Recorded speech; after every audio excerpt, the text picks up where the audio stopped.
1989 यानी 1989 से जुड़े। श्री राम जन्मभूमि आंदोलन को लेकर लगातार संघर्ष का दौर रहा है। अयोध्या जी जो है हम सबकी आस्था, श्रद्धा और भक्ति का केंद्र है। अनेक प्रकार से यहाँ पर संघर्ष पूर्व में भी हुआ और जब हम सबकी जानकारी में हुआ तो वह था 1990 का से। 30 अक्टूबर 2 नवंबर 1990 को जो घटना घटित हुई अयोध्या के अंदर, वह इतिहास के ऐसे पन्ने पर काला अध्याय के रूप में लिखी गई कि जब गोलियां चली, लोग रक्त रंजित हुए, लोग निरीह राम भक्त मारे गए, जिनके प्राणों की आहुति हुई। उसके बाद 1992 में 6 दिसंबर को घटना हुई। वह 6 दिसंबर की घटना उस कलंकित ढांचे को समाप्त करने वाली रही जो 500 वर्षों से हिंदू समाज के सीने पर रखा गया था। यानी भगवान श्री रामलला अपनी जन्मभूमि पर विराजमान नहीं हो पा रहे थे और वह ढांचा कहीं ना कहीं हिंदू समाज के मान को ठेस पहुंचाने वाला रहा। आज की अयोध्या और पूर्व की अयोध्या में व्यापक अंतर है। तब जो है यहाँ की पगडंडियाँ होती थी, जहाँ पर आज हम खड़े हैं यह पंचकोसी परिक्रमा मार्ग है। यहाँ पर 5 कोस और 14 कोसी की परिक्रमा होती है। यह दलदल भूमि थी, बलुई भूमि थी और इसके अलावा जो है अयोध्या जी में तमाम ऐसी गलियाँ थीं जहाँ से निकल पाना बड़ा कष्टकारी था। यानी कि जो स्थिति थी वह बड़े ही दुर्गम थी। व्यापार होता था लेकिन वो भी प्रांतीयकृत मेलों के द्वारा।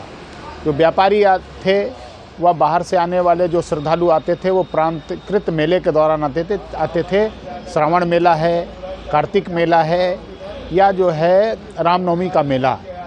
तो इसमें लोग आते थे, स्नान करते थे और जिस संत के यहाँ रुकते थे या जिस मंदिर में रुकते थे वहाँ पर अपने दान स्वरूप कुछ ना कुछ देकर जाते थे, अन्य दान करते थे।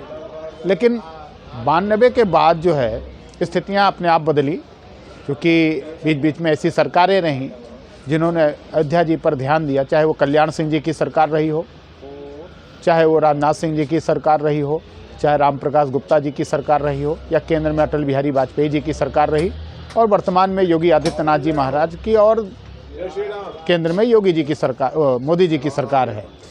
तो इस सरकार बदलने के बाद ये व्यापक बदलाव हुआ है और इस व्यापक बदलाव में आप अंतर्राष्ट्रीय जो है हवाई अड्डा देख रहे हैं, जिसका निर्माण अभी विगत दिनों हुआ, जिसका प्रवेश भी हो गया और इसी के साथ साथ रेलवे स्टेशन का भी निर्माण हुआ, दोहरीकरण हुआ इस रेलवे स्टेशन का, यानी कि रेलवे लाइन का। इसके अलावा जो है इलेक्ट्रिक ट्रेनों का संचालन भी प्रारंभ हुआ और साथ ही साथ अंतर्राष्ट्रीय बस अड्डे का भी निर्माण हुआ। घाट जो है, जो यहाँ के सरयू घाट हैं, कभी जीर्ण शीर्ण रहते थे, उनका निर्माण हुआ। राम की पैड़ी का निर्माण हुआ, सड़क चौड़ीकरण हुआ, राम पथ बना, राम जन्मभूमि पथ बना, भक्ति पथ बना। तो इस प्रकार से तमाम तरह के जो साधन बनाए गए हैं, इससे यात्रियों की संख्या जो है यहाँ पर लगातार बढ़ रही है। यानी जो भक्त हैं, चाहे वो गुजरात से आने वाले हों, चाहे वो दक्षिण भारत हमारे महाराष्ट्र के हों, कर्नाटक के हों, उड़ीसा के हों, चाहे वो जो है तमिलनाडु के हों, चाहे मध्य प्रदेश के हों, राजस्थान के हों या पूर्वोत्तर राज्यों में आसाम, मिज़ोरम या जो है बंगाल के लोग हों, तो इस प्रकार से जो है लगातार संख्या बढ़ती जा रही है। अब तो विदेश के भी लोग आने लगे हैं। तो इस संख्या बढ़ने के कारण जो है व्यापार में वृद्धि हुई और जो यहाँ के जो व्यवसायी हैं वो छोटे व्यवसायी, यहाँ चूँकि व्यवसाय है मूल मंदिर के द्वारा ही व्यवसाय चलता है।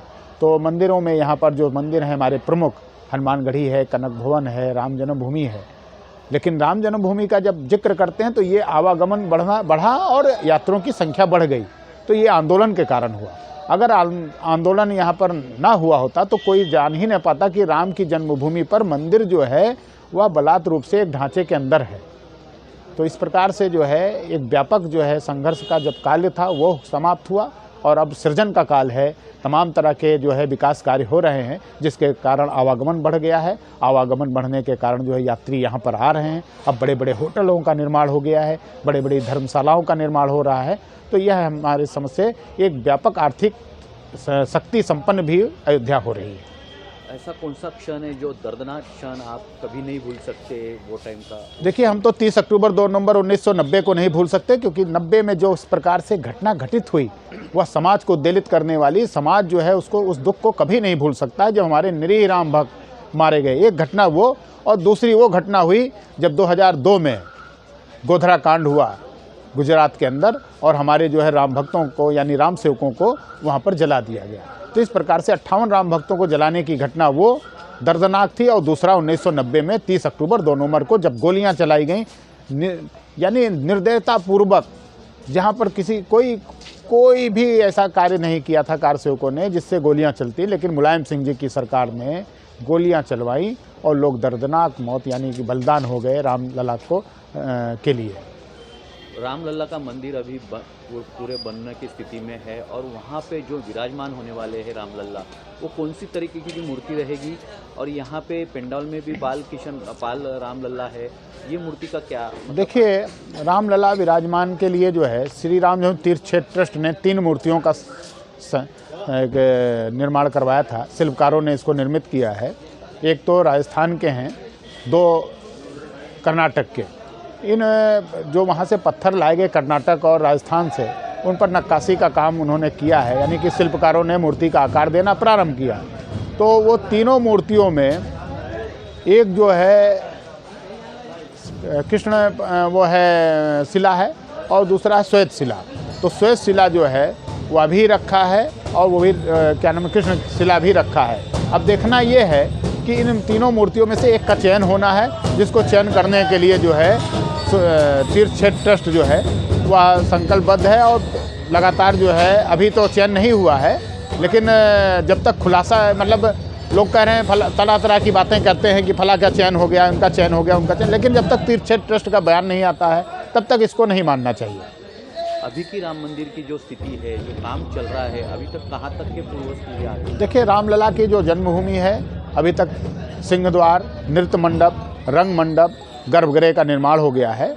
मंदिर जो है 22 जनवरी को गर्भगृह के निर्माण में भगवान रामलला विराजमान हो जाएंगे। ये नीचे का हिस्सा इसको कहेंगे, यानी कि प्रथम तल कहेंगे। द्वितीय तल का काम चल रहा है। 2 तरह की मूर्ति होती है, एक स्थापित मूर्ति रहती है और एक उत्सव मूर्ति रहती है, क्या मतलब कैसा रहेगा? देखिए, चल मूर्ति और अचल मूर्ति में अंतर है। चल मूर्ति वह है जो विग्रह अभी वर्तमान में है या उत्सव मूर्ति के रूप में वहाँ पर पूजित होगी, और चूँकि 1949 से ये मूर्ति वहाँ पर है, यानी विग्रह वहाँ पर विराजमान है, इसकी नित्य पूजा होती आ रही है, ये रखी जाएगी। और साथ साथ जो है अचल मूर्ति, जो भगवान रामलला के 4 फीट 3 इंच की मूर्ति होगी, यानी 5 फीट 5 वर्ष के बालक के रूप में, वो अचल मूर्ति होगी, जिसको कहीं टाला नहीं जा सकता, वो जो है वहाँ पर स्थापित होगी। जैसे कि ये पहले मंजिले पे स्थापित होगी, ऊपर के भगवान के 2 मंजिले, ऊपर दूसरे मंजिल पर राम दरबार होगा, जिसमें रामलला के सारे लोग होंगे, मतलब जो मर्यादा पुरुषोत्तम भगवान श्री राम, यानी लला से ऊपर जब होंगे भगवान तो ऊपर विराजमान होंगे। तो वो मूर्ति यानी वो विग्रह जो होंगे वह दरबार के रूप में होंगे। और तीसरे मंजिल पे? तीसरे मंजिल को अभी खाली रखा गया, उसके वर्णन उसका नहीं किया गया, वो खाली ही है अभी। सासर आणि माहेरच्या नात्याला सजविणारे मंगल अलंकार म्हणजेच भंगाडे गोल्ड, शुद्धता, विविधता, पारदर्शकता यांची ख्याती। तर मग चला आपल्या जीवनाचं सोनं करूया। मंगळसूत्र, कलकत्ता बांगडी, अँटिक बांगडी, नेकलेस, हार, कानातले आणि चांदीच्या विविध वस्तू असलेल्या या दालनाची वैशिष्ट्य म्हणजे सोन्याचा योग्य दर, सर्वात योग्य मजुरी, सोने बदलात 0 वजावट। तर मग एकदा अवश्य भेट द्या। भंगाडे गोल्ड, राजकमल थिएटर समोर, जळगाव।